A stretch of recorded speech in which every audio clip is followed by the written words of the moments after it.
ঈদ মোবারক সবাইকে। সবার ঈদ কেমন কেটেছে এবার? আমার এবারের ঈদটা অনেক সিম্পল কেটেছে। বিগত ব্লগগুলাতে আমি বলেছিলাম, কিন্তু আমার বাবা-মা যেহেতু আমাদের সাথে ঈদ করতে পারে নাই। সো ঈদ করার জন্য এবার আমরা ৩ জনে ছিলাম। আমরা ৩ বোন মিলেই ঈদ করেছি।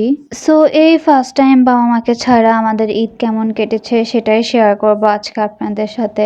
And I am so sorry cause এই ব্লগটা আমার শেয়ার করতে অনেক লেট হয়ে গিয়েছিল। সেটারও একটা রিজন আছে। যেহেতু বাবা-মা গ্রাম থেকে ফেরার পর আমরা ঘুরতে গিয়েছিলাম, তাই আমি সম্পূর্ণ ঘোরাটা সহ ঈদের একটা ব্লগ মেক করেছি, তাই দেরি হয়ে গিয়েছিল। তো ঈদের দিন সকালে উঠেই আগে আমি শাওয়ার নিয়ে নিয়েছিলাম এবং আমি টেবিলটাও সুন্দর করে সেট করে ফেলেছি, কারণ আমরা ৩ জনের শাওয়ার নিয়ে একসাথে আগে খেয়ে নিব। যেহেতু চাঁদাতের দিন আমাদের তেমন কিছু খাওয়া হয় নাই, সো আগে ফার্স্টে আমরা খাওয়াটা শেষ করে নিয়েছি। খাওয়া শেষ করে নিয়ে এবার আমি আমার বোনদেরকে সালামি দিয়েছিলাম। ওরা তো অনেক খুশি হয়ে গিয়েছে, ভিডিওটাতে দেখে বুঝতে পারছেন। সো আর তেমন কোনো ক্লিপ নেই নাই সেদিন। তারপর বাবা মা আসলো আর আমরা একটু ঘুরতে বের হয়েছিলাম। এটা ছিল সেদিনের ক্লিপ, আই মিন ঈদের সেকেন্ড দিনের ক্লিপ ছিল এটা। সো আমরা একটু এখানে আসলাম, এসে ছবি টবি তুলছিলাম। আর এটা আমার ফুল আউট ফর ঈদ।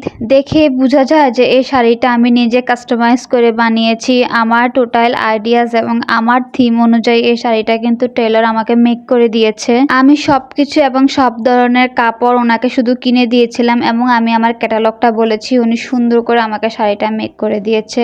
তো ওখানে কিছুক্ষণ ছবি তোলা আমরা চলে এসেছিলাম এলিট প্যালেসে। এত পরিমাণ রাশ ছিল, মানে মনে হচ্ছিল যে ঈদের দিনে এসেছি। প্রচুর ক্রাউড ছিল এখানে।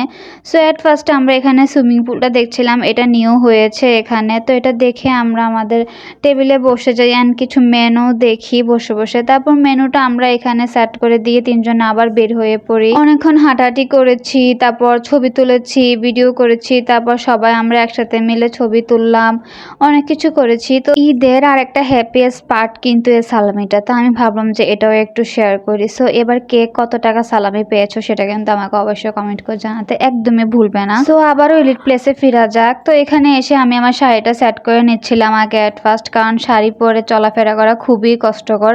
আর আমি যেহেতু খুব কম শাড়ি পরে বের হই, সো আমার তেমন একটা অভ্যাসও নেই। আর অ্যাকচুয়ালি বলতে গেলে ওই দিনটা আমাদের ঈদের মতোই লাগছিল, কজ সেখানে আমার বাবা মাও ছিল, মানে আমরা ফুল ফ্যামিলি ছিলাম।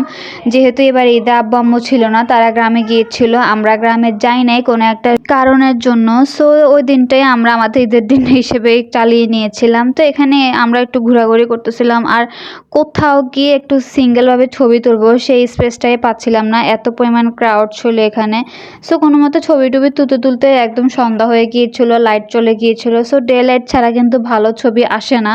আর ইম্পর্টেন্ট কথা হচ্ছে যে আমি যেহেতু অ্যান্ড্রয়েড ইউজার, সো রাতেরবেলা আমার ছবি একদমই ভালো আসে না, কজ এটা নাইট ভিশন একদমই ভালো না। তারপর সবাই একটু বসে আড্ডা দিচ্ছিলাম, কারণ অনেকক্ষণ ঘুরেছি, হেঁটেছি, ছবি টবি তুলেছি, অনেক এনজয় করেছি। তো বসে বসে এবার সবাই মিলে একটু আড্ডা দিচ্ছিলাম, কে কি করেছে ঈদের দিন সেটাই শেয়ার করছিলাম। আর আমার গ্রামের আর বাড়ির মানুষদেরও আমি একটু খোঁজ নিচ্ছিলাম আব্বা আম্মুর কাছ থেকে। যেহেতু এবার যাওয়া হয় নাই, তাই আমার cousin and friends and family সবাই জিজ্ঞেস করেছিল যে আমরা কেন আসি নাই এই বাড়িতে।